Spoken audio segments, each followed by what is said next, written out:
Uno de los propósitos fundamentales de esta noche es recordar el ingenio literario de Ciro Alegría y darle el debido análisis y contexto de la literatura peruana. Y para satisfacer estos propósitos y estos motivos, vamos a contar con la intervención de dos distinguidos intelectuales.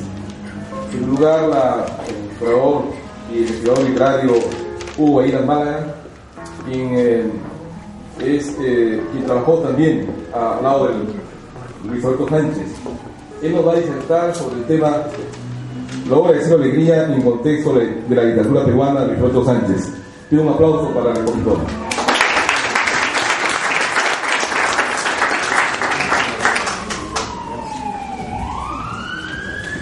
Buenas noches a todos, muchas gracias por estar aquí con nosotros.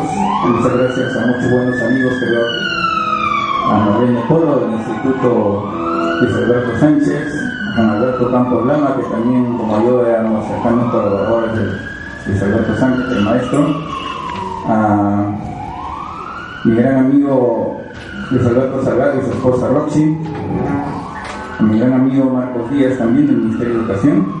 Él es relacionado en muchos aspectos con lo que estamos haciendo aquí, porque él trabajó en la película Los Perros Hambrientos, como uno de los comuneros. ¿Dónde está Marco, por favor? Un aplauso para él.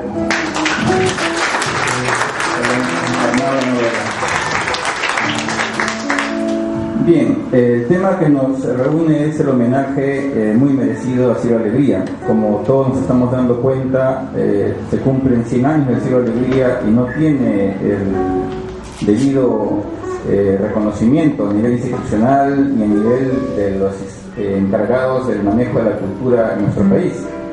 Y él tiene una amplia trayectoria no solamente literaria, sino también con las luchas sociales que han sido importantes a lo largo del siglo XX. Y su vida se entrecruzó muchas veces con la de Luis Alberto Sánchez, no solamente como un tema de los libros de Luis Alberto, de literatura peruana, sino también como parte de la vida política de ambos. Como ustedes seguramente han sabido o han conocido por nuestros textos de internet, el www.tallerorrego.com, etc., lo que hemos repartido esta tarde, si bien es aparentemente de raza blanca, Ciro Alegría era en verdad chorro blanco, tenía sangre india por el lado materno y sufrió doble discriminación. Por un lado, en las lejanías de Saquimbamba y Patás, en el palito derecho de la H de la Libertad, porque no era totalmente indio para sus congéneres, y luego cuando fue a estudiar, acabar su formación escolar en Trujillo, porque era demasiado motoso y chaposo para lo que eran los blancos normales de las familias tontorrilludas de la Libertad de Trujillo.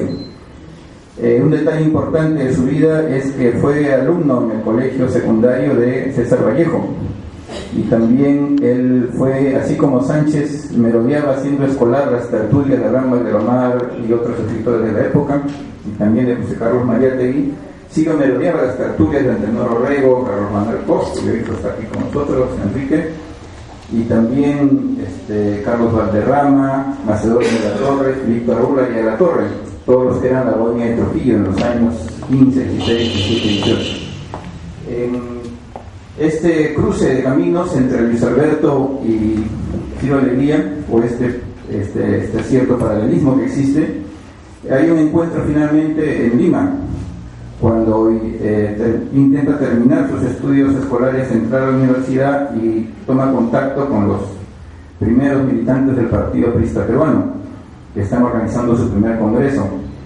Y también, conforme este congreso se desarrolla y empieza la campaña electoral, que ustedes todos se conocen por los libros de historia, que terminó en graves enfrentamientos sociales en el año 32, Ciro estuvo en Trujillo y ocupó un lugar importante en la lucha de 1932 por las libertades políticas conculcadas por Sánchez Cerro, y tomó las armas y sufrió mucho, incluso sufrió crueles torturas y tuvo que partir luego al exilio tras haber sufrido prisión en condiciones bastante delicadas.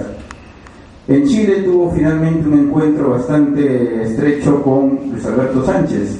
Él llegó con muy escasos recursos a Chile, en condiciones precarias de salud, sin trabajo, sin tener los estudios completos, y los exiliados apristas lo ayudaron muchísimo a tener empleo, estudios y poder desarrollarse personalmente. También lo ayudaron a escribir.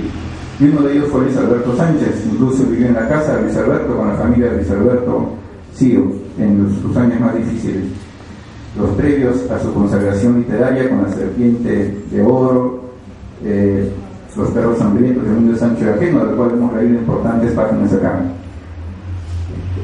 Producto de esta cercanía, es natural que Cielo Alegría tenga un lugar especial en las páginas de los libros de Luis Alberto, pero este lugar especial no es casual ni es producto solamente de las afinidades o las simpatías, tiene que ver con la calidad misma de este literato.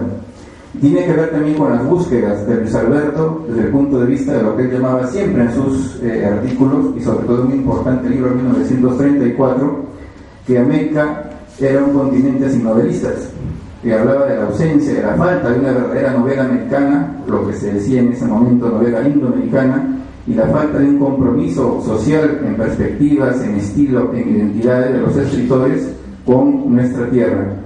Este es un aspecto que perseguía Luis Alberto desde sus años más jóvenes. Este es un librito que hicimos con motivo del centenario de Luis Alberto en el 2000 con René Polo, que es la tesis de 1920 de letras de Luis Alberto, donde uno de sus principales motivos de reflexión sobre la literatura peruana es esta falta de identidad. Y él saluda lo que él avisora como un porvenir en el Perú, lo que él denomina quechuismo, que es lo que luego hemos venido a llamar indigenismo. Y dice, en literatura, eso es 1920, Abraham Valdelomar, Federico More y Augusto Aguirre Morales inician un ciclo quechuista. El pobre Abraham describe los cuentos maravillosos de los hijos del sol. More grita y lucha porque se haga arte nacional. Aguirre Morales publica sus admirables